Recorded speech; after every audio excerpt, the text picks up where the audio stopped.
Okay, here you can see the cross section of the spinal cord. What is spinal cord? It is a part of central nervous system. We divided the central nervous system into two parts. One was brain and other one was the spinal cord.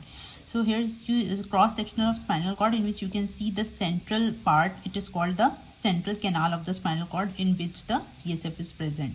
Then this butterfly shaped structure is called the gray matter, and beneath the gray matter, here this is all the white matter.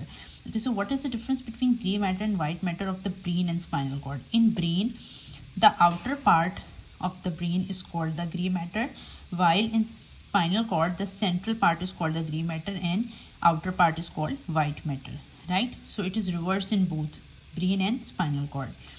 Suppose this is the brain and this is the cerebral hemisphere. So outer part of the brain, this one is called the gray matter and this is called cerebral cortex. So cerebral cortex is the gray matter of the brain which is present outside, while in spinal cord, gray matter is a butterfly shaped structure which is present in the center.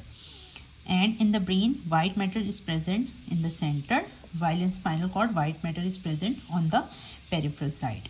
Okay, in brain there is also some gray matter which is present deep in the center and it is called deep gray matter. Okay, what is the basic concept of gray matter and white matter? Gray matter is basically the collection of nuclei, right? So what is gray matter? It is the collection of cell body, right? Cell body of the neuron. You know, in neuron there are three parts: cell body, axon, and the dendrite and axon terminal. So all the collection of cell bodies of neurons is called the gray matter, and all the collection of axons is called white matter.